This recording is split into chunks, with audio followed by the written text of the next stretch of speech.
Hello, friends, and welcome to Season 9 of the Future Ready Librarians podcast series, Leading from the Library. This is a podcast for all librarians wherever you are in your journey. It is filled with amazing guests, important topics, and engaging conversations that will inspire, engage, and support all of us as future ready librarians. I am your host, Shannon McClintock Miller. I am the district teacher librarian at Van Meter Community School in Van Meter, Iowa, and serve as the Future Ready Librarians leader. I have the pleasure of working within my library and school community and also with others around the country and world through the Future Ready Librarian events, conferences, consulting, writing, and more. I am honored to bring these voices and the work of others to our podcast and to all of you. Today, I am very excited, and I have been looking forward to this for several days because I am welcoming my dear friend, Diana, to the podcast. And I've known you now for, it seems like forever. It's been many years. It's hard to count, but I'm pleased to say that I've seen you at many conferences and you've helped me in many ways, and it's been years. Thank you. I am just so glad, and every time we talk, you just make my heart so happy. And today, I love what we're going to talk about. And I always ask when I have my guests on, like, what kind of the theme that they want to talk about, because I want it to be something that, of course, that our guests and librarians are passionate about. And you said that you want it to be about finding joy in the library. And so I can't wait to talk about that. But before we begin, let's start by having you introduce yourself and tell us a little bit about what you do, where you work. And I can't wait until you talk about your special friend who you bring to the library. Yes, who is somewhere close by, and we'll find her so that she could join. At least you get a glimpse of her.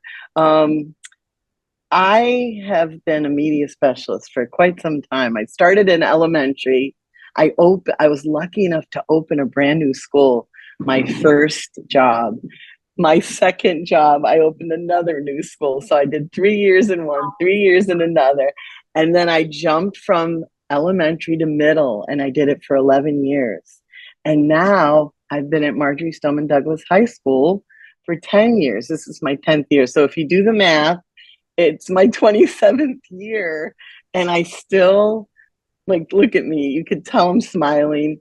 I still walk into the library every day and say, it's going to be a good day and we're going to get a lot done, because that's basically what happens there. And, I go through whatever we got going on, and it's always, there's things that are constant, but it's always different, and that's what brings me joy as well. I'm one of those people who, I'm up for it. Let's figure it out. Let me see how I can help you or find you a book, or let's figure this technology out. So that's what I love. I'm lucky enough to have an amazing clerk and amazing student leaders. And that's what makes it even better. So I know people are listening that have all sorts of situations. And hopefully they can get a little something from what we're talking about today. And I think about that. I'm always thinking about how can I help someone? And that's basically how I know that's why I love this job, because that's what we do. Yeah. So, ever since the shootings, I have learned, it's taken me a while, I've learned that, we're still here. What can we do to make things better? And specifically, I'm always searching for joy. And that's pretty much my lane now. Yeah. Well, and they're so lucky to have you, because what you bring to your community is just a blessing for everyone. And I think that when I was thinking about today and just thinking about how long I've known you and your story, I think that one thing that is so great is that positivity. And, let's just start by talking about, what we can do to find that joy. think a lot of people need that in today's, They do. you They know, do. And I so appreciate that you said I could talk about whatever, you're right? Whatever's there.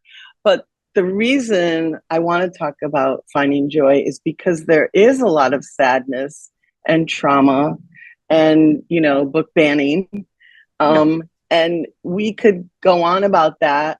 And that's always going to be there too, although it's amped up, unfortunately, in these last few years.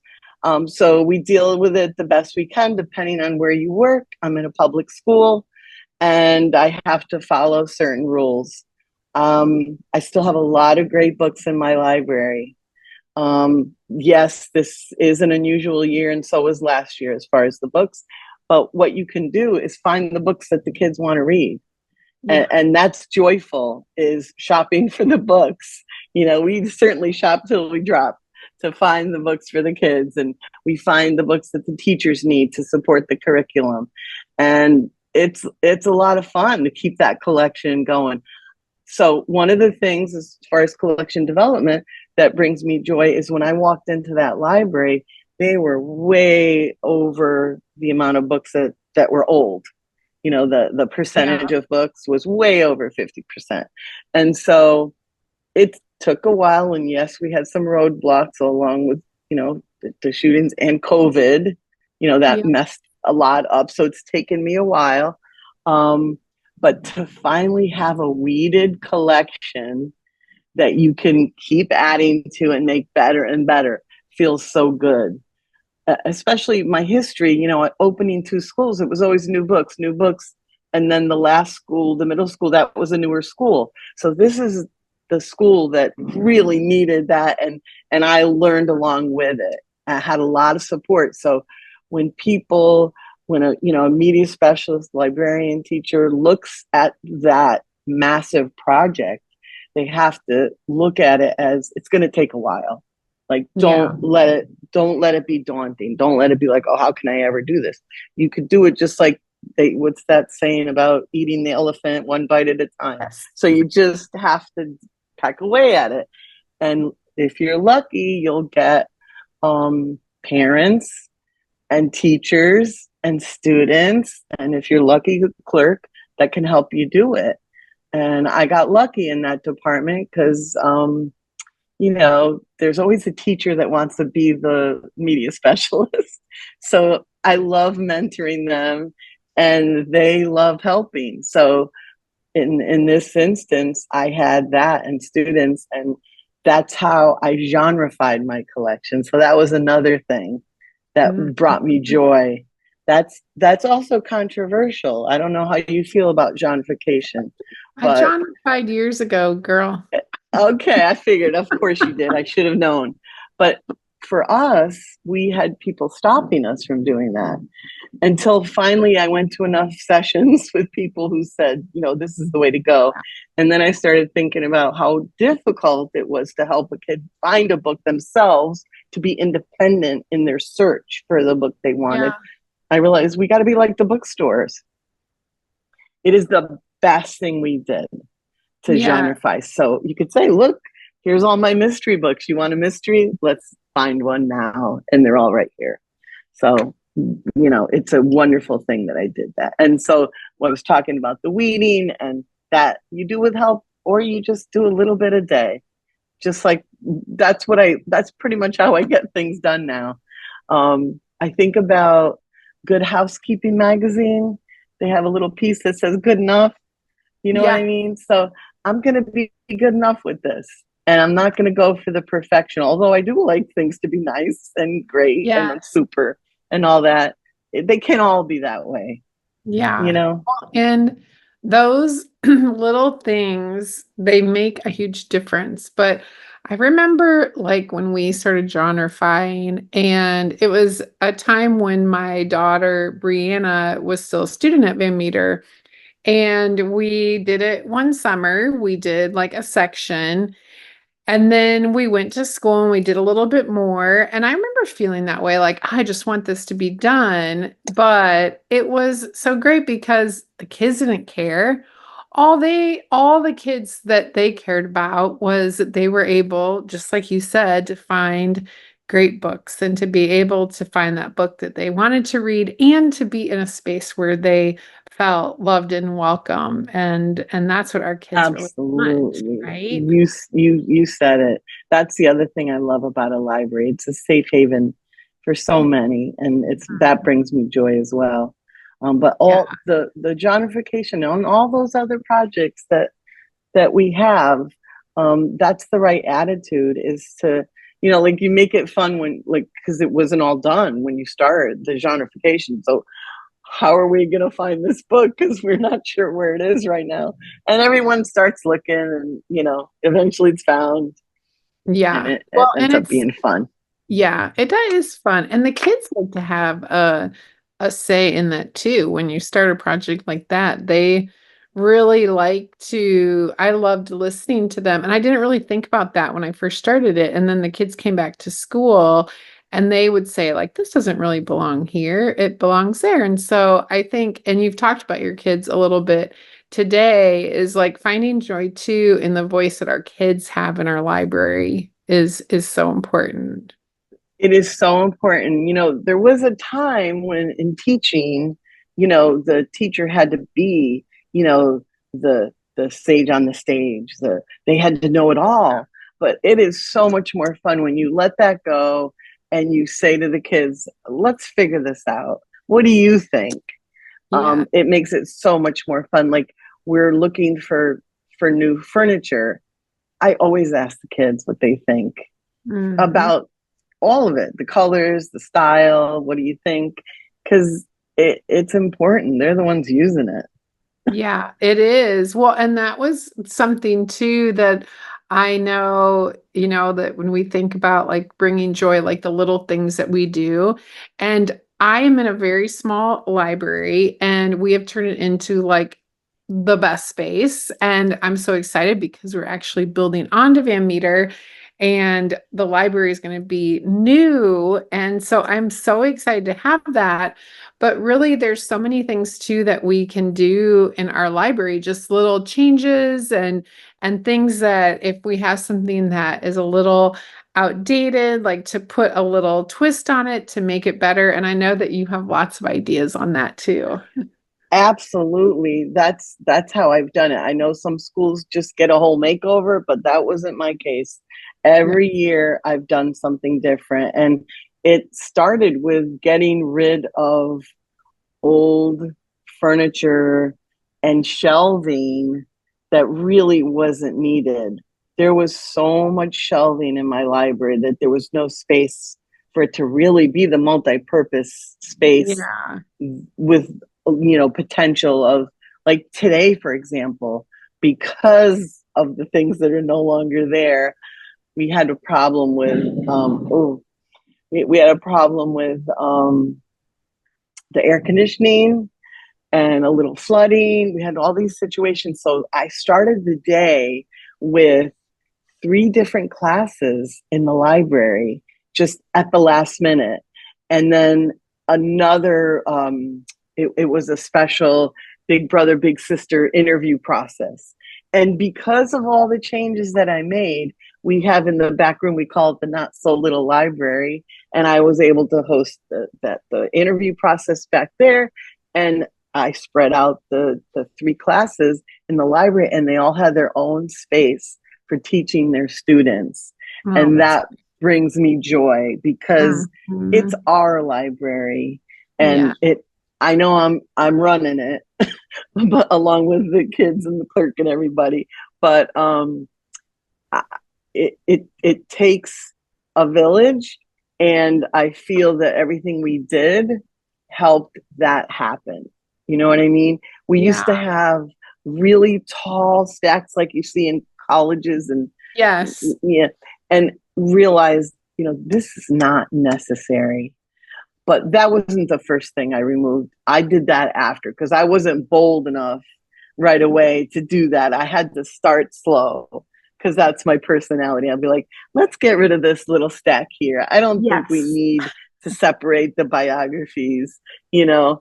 So we got rid of it. And then all of a sudden we were doing yoga in that space after Oh, school. that's And great. that was fun. That was fun. Another thing that really brings me joy, and I need to talk about, because sometimes you don't get the support from administration that you need because maybe they don't really get the picture of what you're trying to do.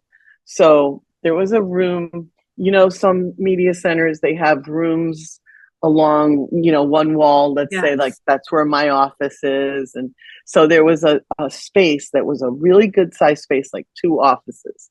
And it was full of junk, literally old equipment, tables, stuff that you didn't need was old and going to be in the dumpster anyway. But the people in charge at the time didn't want me to use it because they thought they needed it. Oh, Well, we persisted, and it did take a while. And like I said, shootings and COVID got, it took longer because of these things, but it was so worth to pursue it because now the stuff is gone. And thanks to some amazing people to help us get it out and get it nicer, we have a Zen space, a quiet rest in the nest space that is needed. Our school needed that, mm-hmm. So kids go in there, teachers go in there, and you get a moment of chill. And, I've gotten grants. That's one of the ways, besides, cleaning it out and putting a coat of paint is not that expensive. But then if you want to get a comfy chair or some manipulatives and other pieces of furniture, you need some money. And so I wrote a few grants. And so little by little, this little amount of money, I bought some things. So now it's still a little work in progress. We still haven't finished it, but it's still really nice. And that's where we have a mind body club, and we do skills groups in there, and it's really fabulous. I'm really proud of that. Yeah, as So you should be. And you also have someone else that you bring to your library every that's day. right. Where's my girl? River, where are you? She can't be getting a walk because it's storming outside. And I don't oh, she's right here under the table. I have to get her. Oh, River, come here. She's sleeping so hard that she's like, oh. why is she whistling? I'm right here. Come here. Come on up. I want to see River. Look it. Hi, River. Oh, oh, You so see her? sweet. Here we go. How's my girl? I bet that We did everybody loves her. They adore her. Like, there you go. She's there every day. And when we're not there, like, we went to a wedding this weekend, so we weren't there on Friday. Um, People are like, "Where's River? You didn't tell me she wasn't going to be there." But she's there every day normally, and the children, the teachers, they really do look for her. You have to just sometimes just look at her and you're happy. I But they know. pet her and they feel better. And the thing about River, which is really, really special, she's a mini Bernedoodle, okay? And she just has this beautiful personality. She tends to go towards the person that needs her. Oh, Because yeah. I've had many people say, how does she know who to go to? And after all these years, because, we've taken her 6 years, she's Yeah. been in school every day.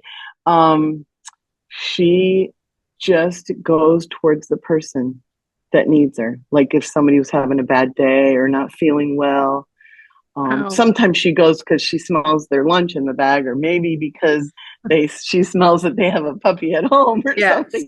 But many times she puts herself near the person that needs her. Oh, that's so neat. I love that. We have a dog at school named Digger.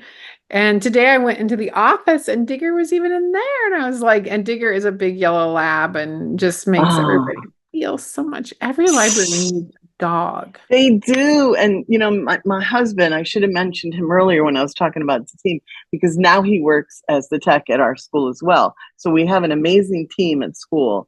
And Great. he and I both, this is our lane to help people, Yeah. help them get dogs and know how to train them and how they should be and what they can do. Yeah. It's really special. And I agree with you. We need more dogs in the schools. I don't know why people Yeah. don't realize it. I know. So It's so I feel nice. blessed. Yeah. Oh, well, Yeah. my friend, your school is so blessed, and I am so blessed to know you. And I'm so happy that you came on the podcast. And I have to give a little shout out to you too. You won a big award this last year from ALA, the I Love My Librarian Award, right? Yes. Absolutely. It's been such an honor. It was so fabulous. And I'm doing things because of that, Yes. and I just, it's been a thrill. It was an honor just to be nominated, but then to be honored and meet all the people. I've Yes. connected with so many librarians because of that award. So I have a Wow. lot of I gratitude. Yes, I think that's so neat. And I can't think of anybody really that deserves it more than you and just the work that you have done. So when I saw that you won, I was so happy. And so Yes. I'm Thank excited. And that's why I wanted to feature you on our podcast. And I'm excited that we get to present it at FETC. And it's going to be so great. So, I am thrilled. I am thrilled. That's going to yeah. be an honor as well. Oh, I love it. So if people want to get in touch with you, I know that you're on social. So tell everybody how they It, can it's find you. it's Joyous Librarian for the social media, D Haneski at D Haneski, um, and DianaHaneski.com as well. So that's pretty much the best way to reach me, because they could send me an email there, and I would love to hear from people. Yeah, I feel like what you're doing is so important. Like, we need to share, we need Yes. to help. Everyone's in a different situation. So yeah, I would love for anyone to contact me about how to take an old, sad library into a happy, vibrant, Joyful. joyful space. Yeah, I yeah. love it. Well, and I will make sure that we put it in the notes too. But you're amazing, my friend. I can't wait to see you in Thank you. Florida. This was a And pleasure. yes, thank you so much. And just keep spreading the joy that you do. I'm good. I can't help it. You do the same. Thank you. I sure will. As always, thank you to all of our listeners for joining us for this episode of the Future Ready Librarians podcast series, Leading from the Library. And a very special thank you to our sponsors, Follett Content. You make a difference in our libraries, schools, and within our lives, and that of our students every day. We appreciate everything you do. I hope you can take what you learned in today's podcast and put it to use within your practice as a future-ready librarian. If I can support you in any way, please feel free to reach out to me on X or Instagram at Shannon M. Miller, or to my email at shannonmcclintockmiller@gmail.com. I am always happy to help. Until next time, friends, keep finding ways to lead within and from your library.